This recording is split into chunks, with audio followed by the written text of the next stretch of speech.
नमस्कार दोस्तों, आप लोग का अपना यूट्यूब चैनल रिजल्ट विद आकाश में स्वागत है।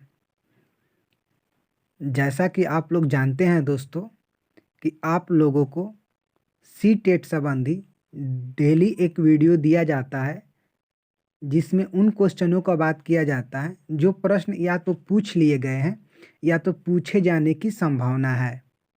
यदि इस टाइम जो भी वीडियोज़ आप लोगों को मिल रहा है, यदि उन्हें देखते हैं तो हर वीडियो में से 1, 2 या 3 क्वेश्चन कम से कम तो सेम टू सेम रहेगा ही। तो दोस्तों आइए इस श्रृंखला में एक और वीडियो को आज हम लोग जोड़ते हैं और कुछ प्रश्नों पर बात करते हैं। वो भी कम समय में हम लोग कुछ प्रश्नों को और सीखेंगे। दोस्तों आप लोगों में से जिन्होंने अभी तक वीडियो को लाइक नहीं किया है तो आप लोग लाइक कर दीजिए और जो लोग बाकी है वो लोग चैनल से जुड़ जाएं। आइए फिर हम लोग बात करते हैं आज के पहले प्रश्न का। देखिए दोस्तों, आज का पहला प्रश्न क्या कह रहा है? कह रहा है क्या, कक्षा में गणितीय मनोरंजक गतिविधियों और चुनौतीपूर्ण ज्यामितीय पहेलियों का संरचना करना महत्वपूर्ण है क्योंकि। देखिए क्या कह रहा है, मतलब कि क्या बोलें, जैसे कि कह रहा है कि जो गणित में मनोरंजन से संबंधी गतिविधियां हैं या ज्यामितीय पहल है उनका संचालन करना महत्वपूर्ण है क्योंकि। कह रहा है कि वे छात्रों को गणित की कक्षा की नीरस और उबाऊ दिनचर्या से बाहर लाती है। वे प्रतिभाशाली शिक्षार्थियों को स्थान देती है। ऑप्शन नंबर 3 कह रहा है वे प्रत्येक शिक्षार्थी की स्थानिक और विश्लेषणात्मक क्षमता को बढ़ाने में सहायक होती हैं। ऑप्शन नंबर 4 कह रहा है वो गणित में कम उपलब्धि प्राप्त करने वाले और धीमी गति से सीखने वाले छात्रों में रुचि पैदा कर सकती है।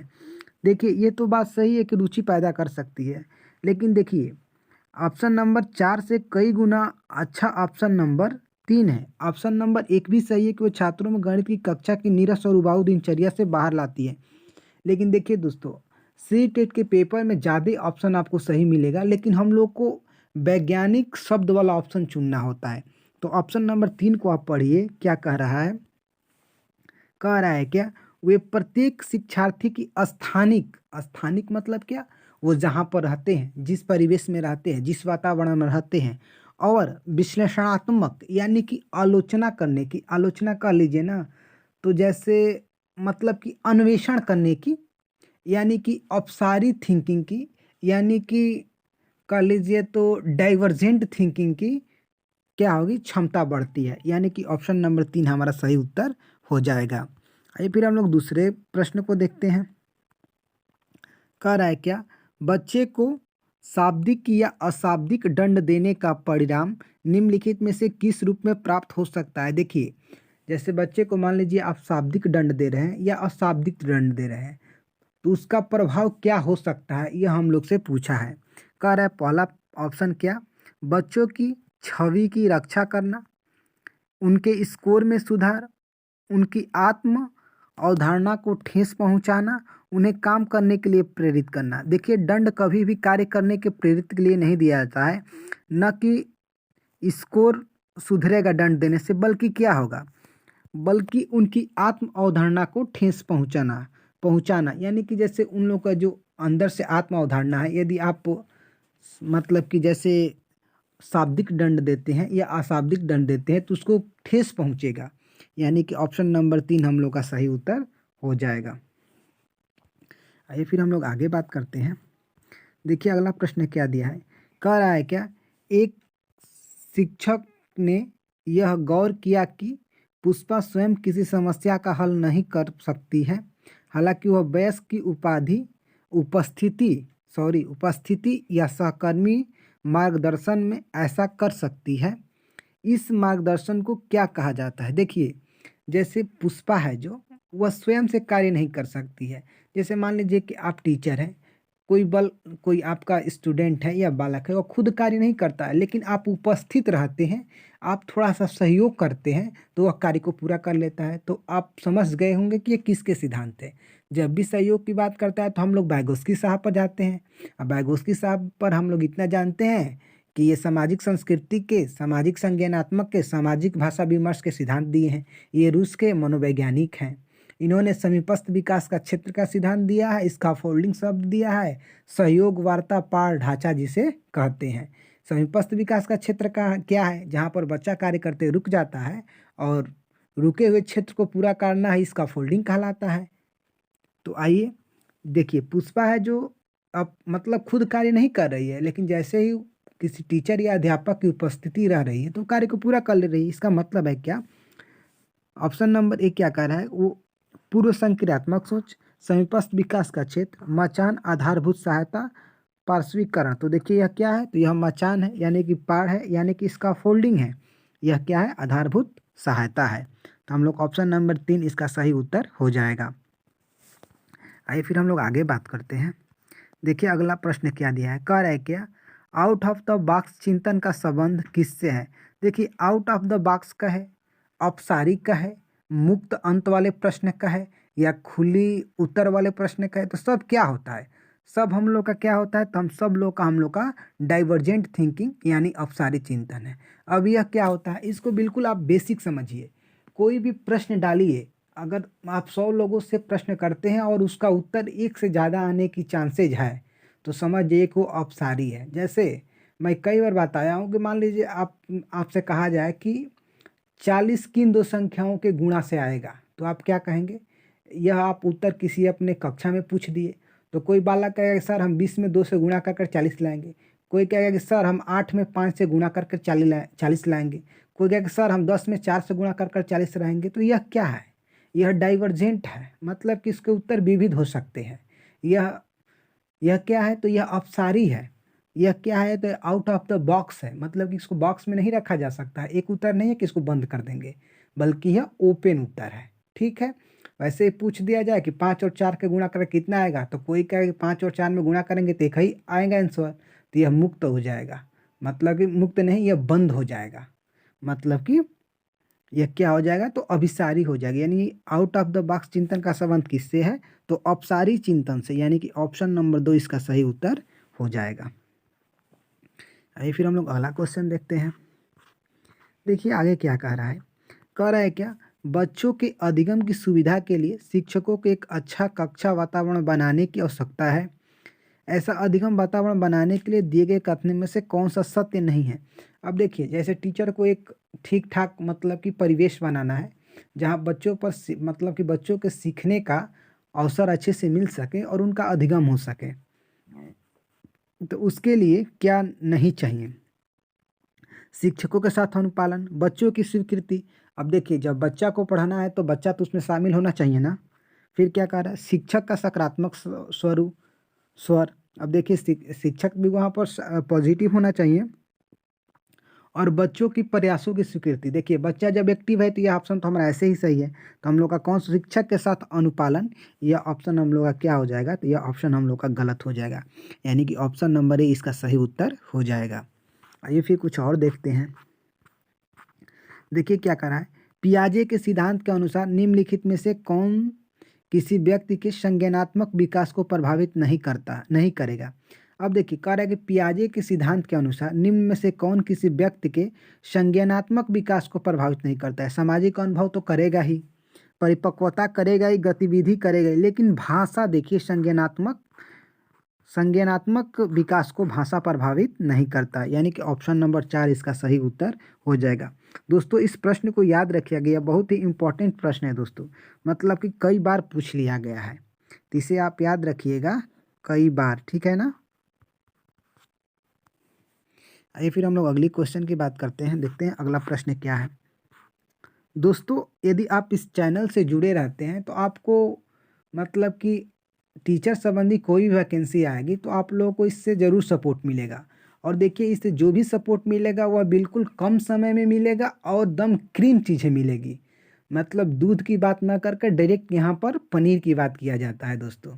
तो आइए इसी के साथ हम लोग आगे शुरुआत करते हैं। क्या रहा है, एक बच्चे की कॉपी में लिखने में गलतियाँ दिखाई देती हैं, जैसे रिवर्स इमेज, मिरर इमेजिंग आदि ऐसे के लक्षण दिख रहा है। मतलब किस चीज़ का लक्षण है, वो लिखने में गलती है। तो देखिए अधिगम में अक्षमता है, अधिगम में कठिनाई है, तो अधिगम में समस्या है, अधिगम में दोष है।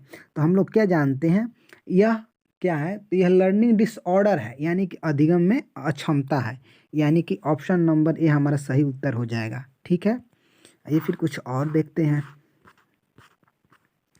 कह रहा है क्या, निम्नलिखित में से कौन बच्चों के संवेगात्मक विकास के लिए सबसे उपयुक्त है।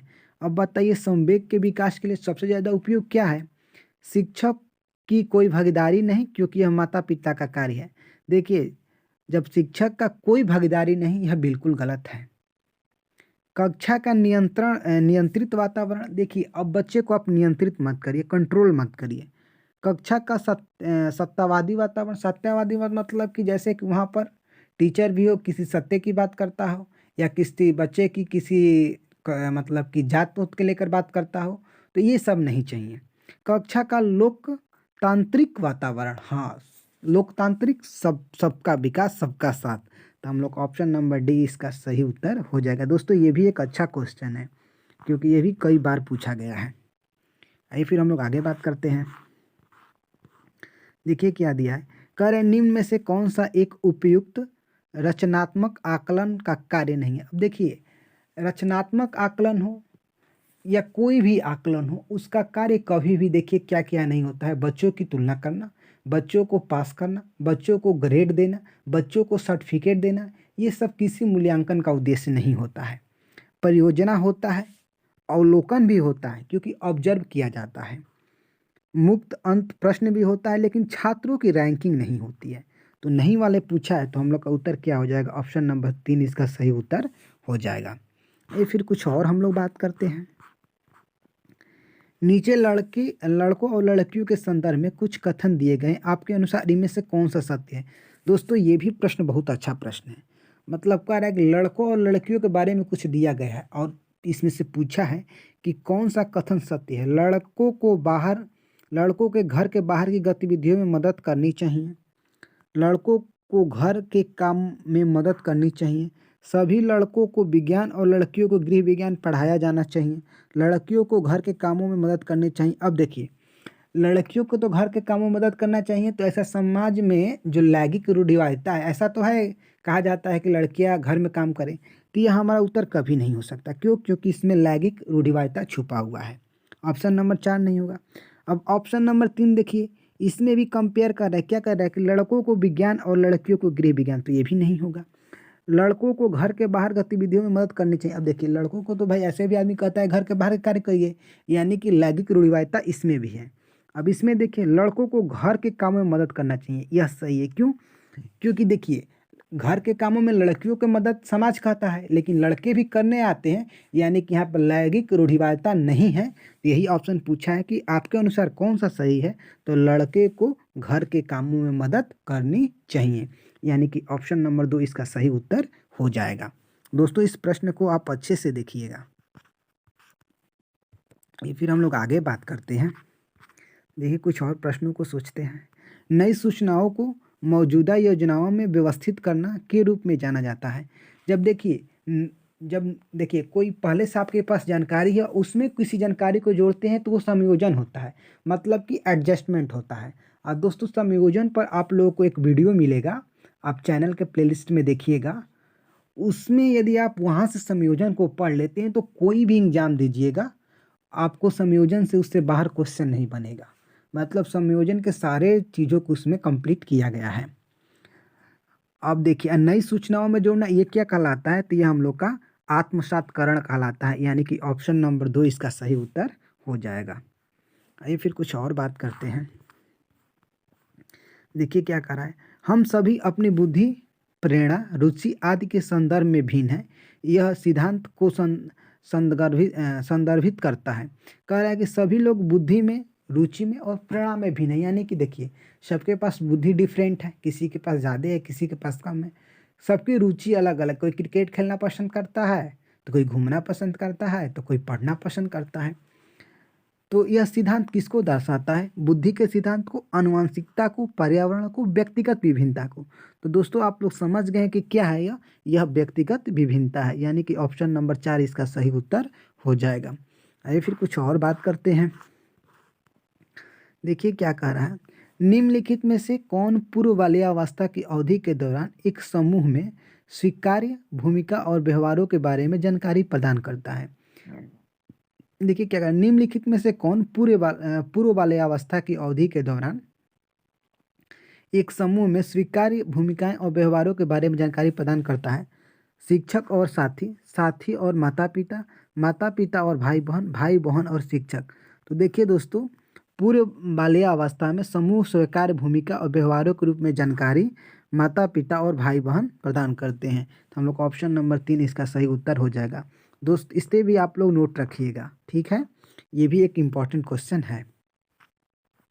आइए फिर कुछ और बात करते हैं। देखिए क्या कर रहा है, सतत और व्यापक मूल्यांकन निम्नलिखित में से किसके लिए आवश्यक है? देखिए अब जहाँ पर भी यह ऑप्शन में दिखा दे कि बच्चों को आकलन तो करना, लेकिन इसलिए नहीं कि फेल पास, बल्कि उनको क्या सीखा गया है, उनको क्या सिखाना जाना चाहिए, ऐसा अगर कोई भी सेंटेंस हो तो वो हमारा उत्तर हो सकता है। कह रहे शिक्षक बोर्ड को जवाबदेही को कम करना, यह बिल्कुल ऑप्शन गलत है। अधिक बार बार होने वाली त्रुटियों की तुलना में कम बार बार होने वाली त्रुटियों को ठीक करना, ये भी गलत है। कभी भी त्रुटि का कंपेयर नहीं होता है। यह समझना कि अधिगम कैसे अवलोकन किया जा सकता है, संग्रहित किया जा सकता है और इसमें सुधार किया जा सकता है। ठीक है दोस्तों, यह सुधार वर्ड या इस ऑप्शन को एकदम मजबूत कर दिया है। शिक्षण के साथ परीक्षा का अच्छा संबंध, ये भी गलत है। यानी कि क्या, यानी कि 3 नंबर इसका सही उत्तर हो जाएगा। यह समझना कि अधिगम का कैसे अवलोकन किया जा सकता है, संग्रहित किया जा सकता है और इसमें सुधार किया जा सकता है। मतलब कहाँ पर बच्चों को और सही तरीके से और सही कंसेप्ट से और सही शिक्षण विधि से उनको मतलब कि सिखाया जा सकता है। तो हम लोग ऑप्शन नंबर 3 इसका सही उत्तर हो जाएगा। आइए कुछ और बात करते हैं। क्या कह रहा है, कह रहा है कि आरवा का कहना है कि भाषा का विकास किसी ही सहज प्रवृत्ति से प्रभावित होती है, जबकि सोनाली को लगता है कि अब पर्यावरण के कारण आरवा और सोनाली के बीच हुई यह चर्चा को लेकर है। देखिए यह क्वेश्चन दोस्तों हम लोग को लग रहा है कि तीसरा बार कर रहे हैं, बल्कि बहुत इंपॉर्टेंट है। क्यों? क्योंकि यह देखिए एक विवाद हम लोग का चलता है, क्या, प्राकृतिक और पोषण पर विवाद। मतलब कि प्राकृतिक और जैसे पोषण का लीजिए ना, तो यह क्या है, जैसे कि प्राकृतिक और ये क्या कह रहा है, आरवा का कहना है कि भाषा के विकास की सहज प्रवृत्ति से प्रभावित होती है, जबकि सोनाली को लगता है कि यह पर्यावरण के कारण है। देखिए तो यह क्या है, यह प्राकृतिक और पोषण का विवाद है। पोषण मतलब कि जैसे देख लीजिए, मतलब कि जैसे प्राकृतिक कर लीजिए तो हम लोग की आनुवंशिकता को जाएगा, और सामाजिक पोषण मतलब कि समाज के द्वारा है। तो यह एक विवाद है कि लोगों को मतलब कुछ लोग कहते हैं कि जैसे कि आनुवंशिकता विकास होता है, कुछ लोग कहते हैं समाज से सीखते हैं। तो यह बहुत ही पुराना विवाद है। तो यह आरवा और सोलानी में किसका विवाद है? तो प्राकृतिक और पोषण विवाद, यानी कि ऑप्शन नंबर 3 इसका सही उत्तर हो जाएगा। फिर आगे देखते हैं। छात्रों को एक अच्छा समुदाय का सदस्य बनाना उन्हें किसके लिए प्रेरित करने को दर्शाता है? अभिप्रेरणा के व्यवहारवादी दृष्टिकोण, अभिप्रेरणा के लिए मानवतावादी दृष्टिकोण, अभिप्रेरणा के लिए संज्ञानात्मक दृष्टिकोण, अभिप्रेरणा की सामाजिक सांस्कृतिक अवधारणाएं। तो देखिए क्या कह रहा है, छात्रों को एक समुदाय का सदस्य, अब समुदाय का बनेगा तो सामाजिक सांस्कृतिक अवधारणाएं प्रभावित होगी, यानी कि ऑप्शन नंबर 4 इसका सही उत्तर हो जाएगा। आइए फिर कुछ और सीखते हैं। कह रहा है क्या, गणित शिक्षा का मुख्य लक्ष्य क्या है? छात्रों को गणित समझने में मदद करना, उपयोगी क्षमताओं का विकास करना, बच्चों में गणित की क्षमता का विकास करना, ज्यामितीय के प्रमेय और उनके प्रमाणों को स्वतंत्र रूप से तय करना। देखिए ज्यामितीय एक प्रश्न कुछ नहीं हो सकता है। अब बच्चों में गणित की क्षमता का विकास करना, आप किसी में क्षमता का विकास नहीं करेंगे उसमें ऑलरेडी क्षमता है। उपयोगी क्षमताओं का विकास करना, आप विकास नहीं कर सकते हैं किसी भी क्षमता की। छात्रों को गणित समझने में मदद करना, बस आप एक हेल्प कर सकते हैं, आप एक सपोर्टर के रूप में कार्य कर सकते हैं, आप एक सहयोगकर्ता के रूप में कार्य कर सकते हैं। लेकिन सीधा सीधी कहा जाए कि आप बच्चों में गणित का विकास कर रहे हैं तो आप कोई भगवान नहीं है कि विकास करेंगे। अब विकास तो भगवान शायद करते हैं या नहीं करते, इसके बारे में तो हम लोग कोई जानकारी नहीं है। तो हम लोग ऑप्शन नंबर ए इसका सही उत्तर हो जाएगा। आइए फिर कुछ और देखते हैं। कह रहा है क्या, ताग्राम डाट गेम पैटर्न आदि के प्राथमिक स्तर पर उपयोग छात्रों को कैसे मदद करता है? स्थानिक समझ की क्षमता में वृद्धि, संख्याओं की तुलना करने की भावना को विकसित करना, गणना कौशल को मजबूत करना, बुनियादी कार्यों को समझना।